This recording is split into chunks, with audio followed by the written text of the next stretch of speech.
What's up, tribe? How you guys doing? Excuse me. This is going to be your review of Claws, season 3, episode 4. Now, look, I know this is late, y'all. I know it is late. It's a week late. Claws coming on again tonight. I know. Um, those who follow me and y'all been following me, y'all know it's been a long week, and I was trying to get my videos out as fast as possible this week. In between everything else I was doing, I dropped a bunch of videos on 4th of July, but I still had a few more I needed to get out, and this was one of them. And I'll be honest with y'all, I was getting ready to drop Claws altogether because nobody's looking at the reviews. But then a couple of my faithful were like, you can't stop it because we like your reviews. So I'm telling y'all now, the only reason why I'm doing these reviews for Claws is because y'all, my faithful, made the request because nobody's watching them. I like the show. I'm not gonna stop watching the show, but if nobody's watching the reviews, but anyway, let's get to it. So we start this episode off. Remember last week, Rolla was supposed to have this big date with with Desna, and it looked like Rolla ghosted her. Desna was up all night. Well, maybe not all night. She was up waiting on Rolla. No word, no call, no show. Well, we know that Rolla ended up he was kidnapped by Mac and what's the chick name? Y'all know the crazy chick. Um at the casino. And I told y'all Desna overplayed her hand. I told y'all that last week. She overplayed her hand. She should have kept that information she had in her back pocket, kept being a silent partner, kept watching what was up, because she couldn't have possibly thought she knew everything that was going on. You got the tip of the iceberg. You might have got a big piece of the iceberg, but it was only the tip. And I don't know what made you think that you knew all enough to make that power play, but it's okay. She knew to this, and it is what it is. That comes up a little bit later on. So, um, she goes into the salon and she lets the girls know what happened with Roland. She's like, but that's okay. It is over. And of course, the girls are looking at her like, half the girls are like, why are you even still dealing with Roland? The other half are like, yeah, right, sure, it's over. It ain't never over between the two of y'all. Um, Dean then stood Virginia up. Virginia is looking for him. She told us we were supposed to go to the Waffle House for breakfast. Dean is at the damn casino learning how to play mahjong from Mac.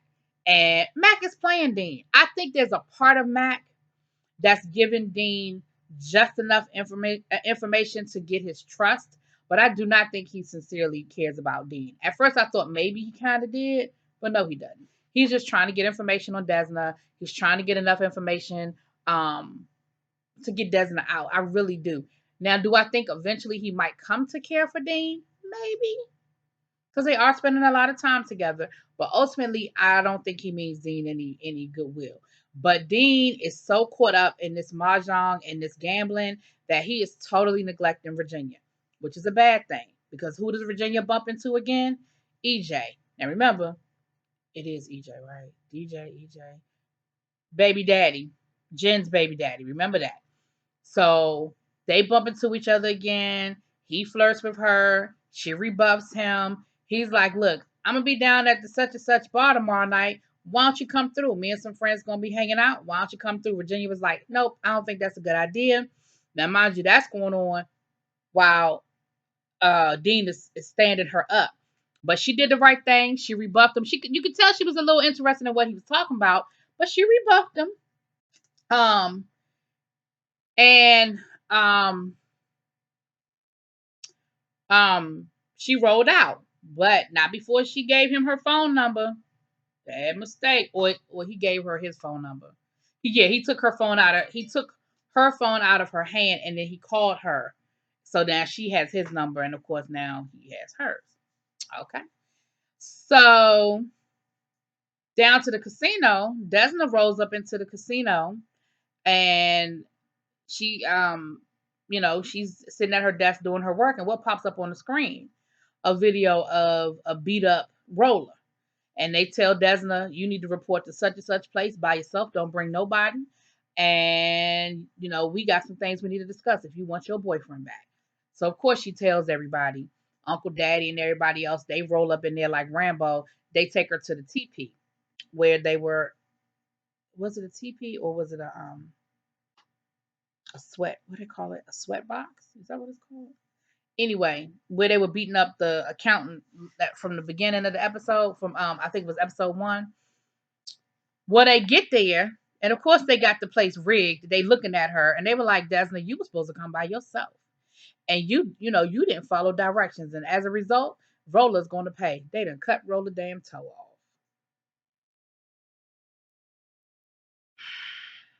So of course they have to listen to it, and they hear him screaming and everything, and they hang up. Like, we'll get back in contact with you later because you didn't follow directions. You didn't do what we told you to do. So Roller's gonna pay, and we may or may not give him back to you. Um, all the while, Polly and Joe have been hanging out, and they just started messing around. Now, of course, Polly's supposed to be keeping an eye on Joe, and Joe's supposed to be keeping an eye on Polly, but they really trying to catch up with each other. I think they really sort of feeling each other a little bit. And can somebody tell my neighbors that the 4th of July is over? Because they out there, it sound like firecrackers. It's over. Um, but they get to kissing and all that other stuff, and then they go out on a heist where um Polly is showing Joe just how devious that she can be, and they end up half. I don't even think they were really robbing the joint, but they fake robbed it. Anyway, it was crazy.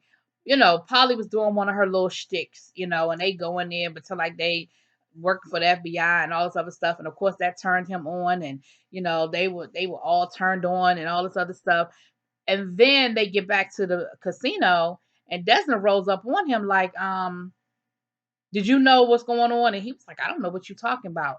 And Polly is like, really? Are you sure you don't know what's going on? He's like, I've been with you all day. She was like, yeah, but maybe that was part of the plan all along. He was like, well, maybe that was part of your plan all along. Maybe you were supposed to be with me all day. So they don't really trust each other. And finally, Uncle Daddy rolls up on him and like, look, you gonna tell me where the hell my nephew is. Like all the fun and games are over. I need to know where my damn nephew is. I'm sorry, I got ahead of myself. Got ahead of myself. So they get back to the salon and they're trying to regroup. And they do end up getting another package. They got Roller's finger or toe, sorry. They got his toe, and then Desna gets instructions on what she needs to do next. And this time they were like, and you better come by yourself or Roller gonna be dead. Like that's just that. So she does end up following their directions, and at a certain point, she's driving. They're giving her the directions. They tell her you throw the phone out the car. So now they can't even track her at this point. She done threw the phone out the car because now she's too scared not to do what they're telling her to do. She gets to this old abandoned, rundown house, and Roller's there, and they're like, "Look, you need to sign over the casino. Like we were trying to be nice to you, we were trying to play with you, but you fucking with our money, and you need to sign over, or Roller's dead, one or the other." And she hesitates for a second, and Roller is looking at her like, really?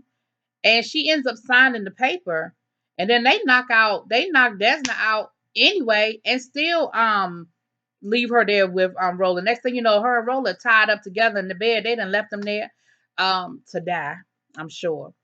Now, while Desna is riding, her alter egos are coming out. You got her left. I guess it's supposed to be Angel Devil, and the angel is like, "Look, we don't need Roller. He's no good for us. He always gets us in the middle of some mess." And then, of course, the devil is like, "But we love him. That's our boo thing. That's what we do. We ride or die." And Desna was like, "Look, I ain't got time for neither one of y'all crazy bras. Get the hell out. Get out." So but this is what's going on in her head the whole time. So she finally shows up. She gets there. Like I told y'all what already happened. I'm sorry, I got ahead of myself again. Fireworks. Why? That was 3 days ago, right? Anyway. So they yeah, so they're tied up together. I'll get back to them. In the meantime and in between time, now we have Polly's ex boo, the doctor. He's still trying to make Polly jealous. He done went on website trying to find himself another boo thing, and she looked just like Polly's ass. And he goes to the casino to try to make Polly jealous. And Polly is jealous, but it's that I'm jealous because I'm not ready for you to move on without me. But I don't really want you Because now she really feeling Joe. So she really ain't thinking about the doctor now. Excuse me. Uncle Daddy getting all upset. He going back to his old ways. He just started taking his pills again, honey. And then, like I said, Uncle Daddy rolls up on Joe with the gun and it's like, look, if you gonna tell me where the hell my nephew is, or we gonna have a problem. Because remember now they can't. Desna's phone is gone. They didn't look for her. They found her phone on the side of the road, so they really, really worried um about where Desna is. Her and Roller. They tied to the bed. Roller got an attitude. She was like, what the hell is your problem? Why do you have such an attitude with me? And he was like, because what the hell took you so long? When they asked you whether it's going to be me or the damn casino, you hesitated. She said, because I was trying to figure out what her next move was going to be. I was trying to figure out the situation, not because I wasn't going to sign for you. You know I wasn't going to do that. She was like, why the hell would I have even come if I was going to let them kill you? I wouldn't even showed up. So they get to argue, and next thing you know, here come a snake. Snake them bit Roller in the leg, honey. They don't know whether the snake is poisonous, not poisonous, how long the poison, or whatever. So now they're like, okay, we need to really look. We need to stop arguing with each other, and we need to get out of here. They're able to get out the bed. They, run out the house. The car's gone because, of course, Desna just thinking we just got to get to the car. They get out there and the car's gone. So they end up having to walk. And while they're walking, they're arguing. Well, if my life was fine until I met you, talking about Roller, and you wanted me to do this and you wanted me to do that. You're the reason why I was washing the money to begin with. And Roller was like, well, you got us in this situation. I told you you was doing too much and moving too fast. You don't know what you're doing. You don't know how to play in the big leagues. And she was like, well, everything I know, I learned from you. They're arguing and they're really rehashing all of their history. They're rehashing everything that they've ever been through together. And y'all know how that goes. They arguing, fussing, fussing, fussing. Finally, Roller just passes out. Because remember, the man toe done got cut off. He done got bit by a snake. He been beat up for 2 days. So he passes out. Well, then the minute he passes out, then all of a sudden, what Desmond is saying? I love you, Roller. Please don't let nothing happen to you, Roller. I love you so much, Roller. Oh, no, no, no. I said, oh, so now all of a sudden, now you really realize you love him when you think he might be dead. Desna is yelling for help. She's screaming for help. And luckily for her, who comes rolling along? Jen and Quiet Ann, because they were able to get enough information out of Joe to figure out where they might have taken her. And Polly's talking to Joe and like, look, you know, are you playing me or what? And he was like, are you playing me? He said, I betrayed the people that I love the most. Like that house that they were at, that was my house. That's where my mother left me to die, you know. And Mac and whatever, Mac, Nick, whatever the woman's name is, they meant a lot to me. And I betrayed them. And if they ever found out that I betrayed them, they will kill me. So what does that tell you? What does that tell you about how I feel about you? So, Polly's kind of like, oh, really? Oh, okay. Now that don't mean he team Polly. That just means in that situation he held Polly out. Um, Jen's mama is still trying to get help from Uncle Daddy. Um, she rolls up on Jen. Come to find out, that's how Jen finds out that she's still around and that she even saw the husband.